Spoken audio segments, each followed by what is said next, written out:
Hey there, I'm Jackie Ferris. This week on the 302, we're at the Delaware Art Museum, where a community conversation has unearthed backstories to some of your favorite pieces.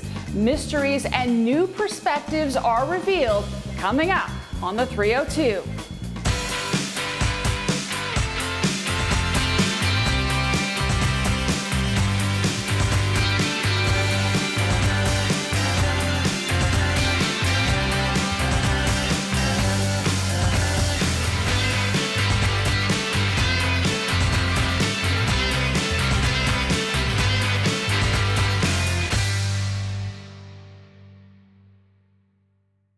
Welcome to the Delaware Art Museum, where everything that's old is new again through a conversation with the community. I'm joined by Heather Campbell-Coyle to tell us all about what's new at the museum. Thank you for joining us. Thank you for coming. We are so excited to be opening the last pieces of our big permanent collection reinstallation. We have reinstalled all the main floor galleries of our permanent collection. So all the work that's loved and here, and additions, new acquisitions as well being shown in these spaces, fully reorganized. And even more important than fresh paint and some new works is new voices, bringing in the voices of our community into these spaces through years of research. So it's like you did an entire reimagining using some of the things that you had with some new pieces, but it all kind of kicks off with a conversation with the community. Talk to us about, what did you ask the community and what did they say? Sure. So we started with doing focus groups with our community, having people come in. We'd give them some time to look at the galleries as they were then, and what do you like? What don't you like? What interests you? What do you want to know more about? What do you dislike? What confuses you? Asking really pretty broad questions, and got into some really interesting conversations around the art and our community's perspectives on it. So when you have these conversations about the art, I guess, the end product is taking some of the pieces that you have and looking at them from a different perspective. Can you talk about that and maybe give us an example? Absolutely. So there were stories that we realized weren't coming through clearly, or that we realized there was more public interest in than we had previously thought. So in our Gallery of American Portraits, for example, we realized that we really needed to talk about slavery in Delaware, about what was happening at the time, about the fact that Delaware was largely an agrarian community at the time that the work was being made in that gallery in the early 19th century. In our gallery dedicated to sort of mid-19th century American art, we wanted to tell different stories about the images we have of Native Americans specifically. The museum does not collect work by Native American artists, but we have work by white artists of Native American subject matter. But it's completely imagined, it's completely fantasy. And we wanted to be really clear about that, and we also wanted to get input from our Native American leaders. So we talked to Lenape and Nanticoke leaders in order to get some input as we interpreted those works for our audience. Now, what kinds of things did they tell you in regard to, the paintings? Just that they wanted people to understand that while these paintings were done at a time where people were making a case that this was a vanishing race, that there was a belief in the 19th century that Native American culture would not survive and therefore should be documented, that of course they are still here. This is still a vibrant culture. That was the number one thing they wanted us to share, and to share some individual stories in different ways with different works of art of individual Native Americans, rather than just of these fantasies that the white painters had. Mm-hmm. And what kinds of stories are they talking about? In this case, we're talking about images of Native American leaders, trade negotiators, diplomats who were involved in coming to Washington in the 1820s through 1840s. And that was some work that we had in the collection but hadn't been showing, and realizing that we needed to tell those stories about the Native Americans in the pictures rather than about the artists making the pictures in some cases. That's definitely a shift. And you also had some new pieces come into the collection that expanded the conversation. Can you talk about that? Absolutely. So over the past 5 to 10 years specifically, we've really been acquiring more works by women artists and artists of color throughout our whole collection. It's easier to do in the 20th and 21st century collections, but we've really made a focus of trying to do it in all of our collections. So those works, being able to have those on view now, some of those works that had come in over recent years, it actually takes a lot of time and planning to get something on view. You don't just buy it and put it up at a museum. You gotta find a space for it. It may need to be conserved. It probably needs to be framed. So having the opportunity to get those works out, we purchased some works, gosh, December of 2019, I was up in New York and I found this wonderful painting by Mary Lizzie McComber, a female Boston painter who was influenced by the British Pre-Raphaelite painters. Here at the Delaware Art Museum, we have an incredible collection of British Pre-Raphaelite painting, but there aren't a lot of artists, American artists at the time, who are influenced by it, and influenced by it in a way that's visual and direct. So it was really exciting to acquire this piece. We acquired it in December of 2019.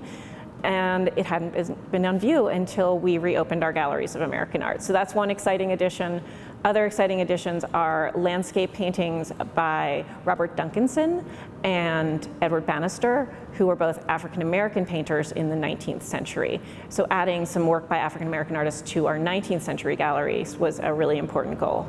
I can imagine that when you finally got everything set up and people came through, the reception just must be really interesting and kind of a fulfillment of the goal of trying to include a community conversation.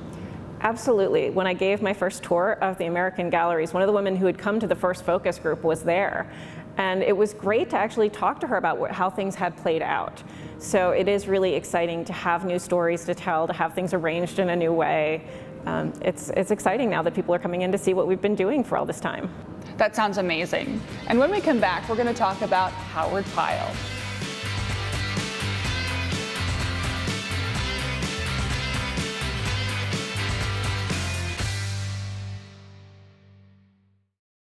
My name is Lauren E. Peters. I'm an artist and I'm drawn to the 302. Welcome back. We're talking about Howard Pyle, an illustrator, an artist, and also an author. There is a special exhibit here at the Delaware Art Museum, and I'm here with Heather Campbell Coyle to talk a little bit about this. And these are some really amazing pictures, portraits. Absolutely. So there's always a lot of Howard Pyle on view here. The Delaware Art Museum was actually founded just after the death of Howard Pyle as the Wilmington Society of the Fine Arts. And the first thing they did was buy his work and show his work, and then his students were involved. So this is the heart of the Art Museum's collection. Pyle was a Wilmington-based illustrator, but his work was seen all over the nation and all over the world in popular magazines and books. His work remains popular because they are striking images of pirates and Revolutionary War figures and mermaids and other exciting things. So he really did a lot of work in terms of research for a painting, especially for revolutionary times. Is that right? Yes, Howard Pyle actively collected. He was really part of the whole colonial revival movement. So he's buying old costumes, he's buying old guns and tableware and all sorts of things. You should see the listing of, actually, after he passes away, there's an auction of many of the things from his studio. Not his art, but the things that he used to make his art. And it's quite an amazing list of objects. And when he couldn't buy something, he would commission someone to make it. So when you're talking about the items, I know that there is a story about a pair of boots that he had and I guess got passed on and was the inspiration for some art. Can you talk about that? So Pyle's sort of boots, he would have called them, I think, Cavalier's boots, but they ended up going to N.C. Wyeth, who was his student, and who was one of the founders of this museum as well. And Wyeth, eventually his son, Andrew Wyeth, paints a really beautiful picture of those boots sort of walking through a field I believe in Chadds Ford. And it's all part of the outfit of the pirate that Pyle, I guess, pioneered. Sure, so Pyle had some images to work from. They tended to be black and white woodcuts, and they tended to be very staid, very stable images. What Pyle did was create exciting images of pirates as these swashbuckling, colorful characters with their red sashes and bandanas and big gold hoop earrings. He really helped to define what we think of in modern times as what a pirate looks like. So when you look at some of the images, you see in one pirates they're wrestling. There's another one on the beach. That has a special tie to Hollywood. Can you talk a little bit about just the verve in some of these pieces? So when I first came to the Delaware Art Museum, I looked at Pyle's work and I was like, oh, this looks like movies. But what I quickly realized, because chronology, is that movies look like Howard Pyle. So many of the earliest pirate movies and the early Pirates of the Caribbean ride were based on Pyle's images of pirates. There were books published in the 1920s that it's sort of an anthology of Pyle's pirates, and this was hugely influential on people like Errol Flynn as these actors and movie producers started to make pirate-themed things, and people still look back at pirates by Howard Pyle. So one of his paintings appears in Goonies in reproduction. Obviously, his pirate paintings were a big, important influence for the Disney movies as well. They're so filled with color. For instance, the one that appears in Goonies, there is I guess a bag and there's gold spilling out onto the beach, and you can see the sun reflecting on it, and just the electric white of the clouds. I mean, he really had a grasp on how to make color sing. Absolutely, he's wonderful with color, and he's got a great ability to leave things out and to leave space around the important things that feels very cinematic to us, I think. So when you talk about people who were influenced by him, his students, you mentioned Wyeth. I know that Frank Schoonover was also, you can really see that influence in his artwork. Absolutely, and we have this extraordinary collection of Frank Schoonover's work here as well. And you can see what he's learned from Pyle and what his own incredible abilities and his own research is in some of the paintings that are in our American Illustration display. Our Pyle display bleeds right into our American Illustration display, so there's lots of Schoonover to be checked out nearby. So when someone comes to check out this section of the museum, it's really something that you have to take your time with and really read all of the captions. What advice would you give to somebody who's maybe, discovering Pyle for the first time? Is there something surprising that many people don't know about him? I think that what surprises some visitors is that he is active in Wilmington his whole career and sending this work out into this national and international publishing context. I always tell people that more people saw Howard Pyle's work every month than in 1900 than would have gone to the Met, than would have seen any big art exhibition at the time. This really was the visual culture of his day. He was the rock star of his time. He was a big deal. He was way more famous in his lifetime than he is now.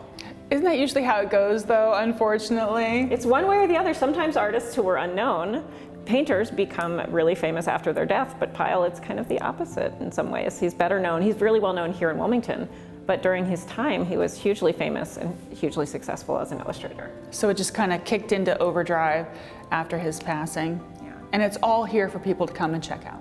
Yes, we have a wonderful collection of Howard Pyle that represents all the major aspects of his career. We also have some wonderful archival things on view. We have some of Pyle's things, like his palette and his easel, that are in the archives here. So when you have an afternoon, you can really take some time to kind of soak it all in, just come on down. Absolutely. All right, Heather, thank you so much for joining us. Thank you. We'll be right back.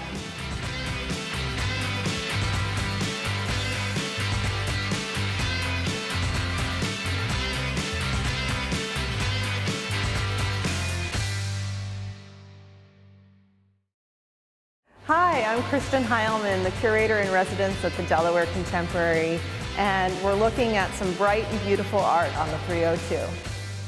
Welcome back. It was a controversial movement in the mid-1800s that changed everything in the art world. I'm talking about the pre-Raphaelite style and the brotherhood that created it all. I'm joined now by Amelia Wiggins. She's going to talk to us a little bit about how this changed everything. Thank you for joining us. Jackie, thanks for being here. I love how you set us up because that is the story we're telling visitors. We've titled this gallery Radical Beauty because the pre-Raphaelites truly were radical, even though the paintings on the wall are full of beauty. Victorian art age, they wanted to tear down the academy. They wanted to build a new kind of art. And we have an example of that behind us, but these galleries really explore in depth what their art movement became. So these were a group of young guys, barely out of their teens, early 20s, who decided they didn't want to do posed, structured art the way it was being done. They wanted to make things a little more real. And it was really controversial, right? Absolutely. Yeah, so they wanted to engage with the social issues of their day and not just paint beautiful, pretty pictures of things that were pleasing. The painting behind us, Found, is one of those. What's happening in the cities as the Industrial Revolution is changing London, and how is that changing their society? Let's paint about it. So the story behind it, can you tell us a little bit about the relationship between the man, the woman, and then you have the calf in the background? Yeah, so this painting is full of symbols, which is why it's so rich for our visitors. This man is coming across the bridge from the countryside into the city, and what does he find there? Someone from his childhood, someone he knows, a woman who has been forced to go to the city to find work, and unfortunately has fallen into disrepute, has fallen into prostitution, and we know that from the symbols on our dress. They give us a clue with these faded red roses. He grabs her, he's saddened by finding her in this position, and behind him we see that he's brought a lamb across the bridge, and the lamb is another symbol of the woman and of the change that he's found in her. And it's also kind of emblematic of what's happening within the Brotherhood. Tell us a little bit about the relationships between the artists and their muses, if you will. Yeah, so we have this brotherhood of artists, the Pre-Raphaelites, these young men, as you talked about. But not only were they painting and influencing each other and taking in the words of the art critic John Ruskin, but they were using a new kind of model, looking for women with a different type of beauty, making that standard of beauty popular. And these women were their muses, but they were also mentoring them.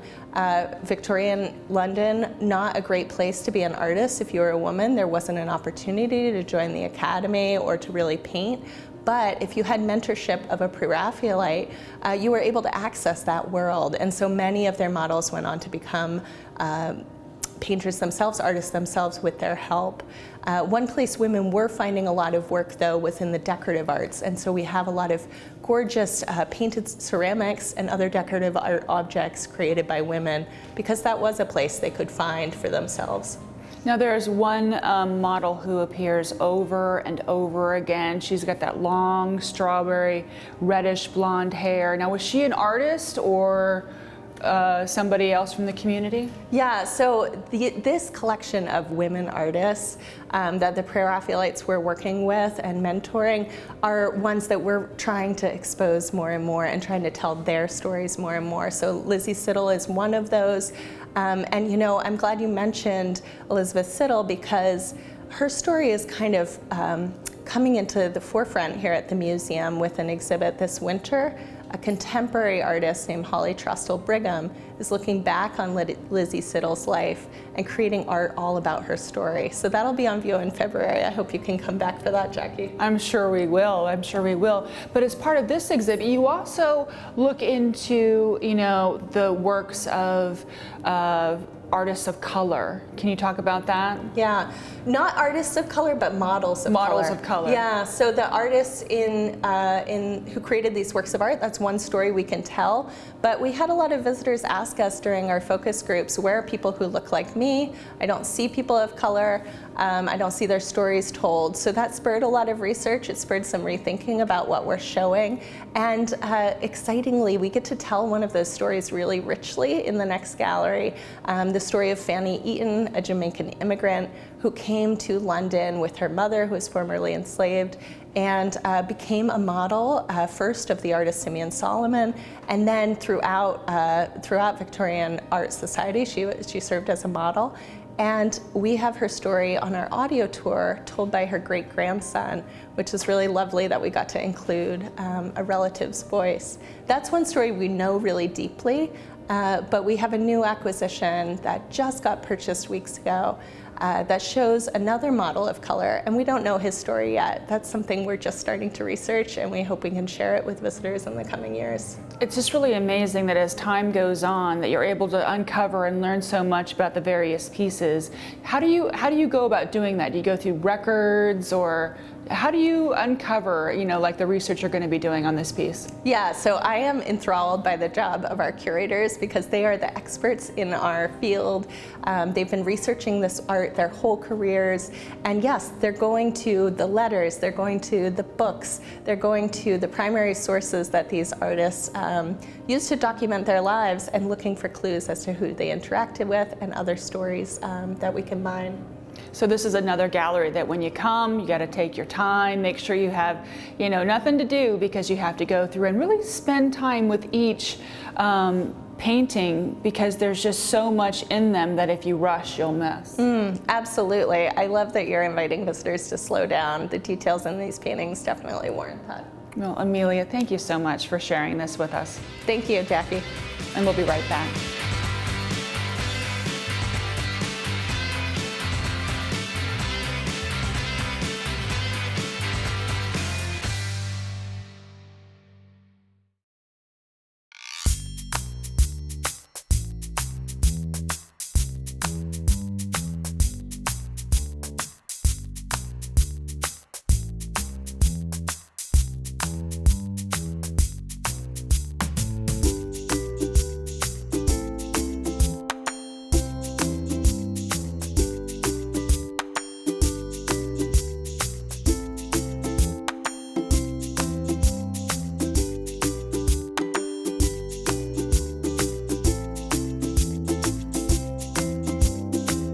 For more information, visit delart.org.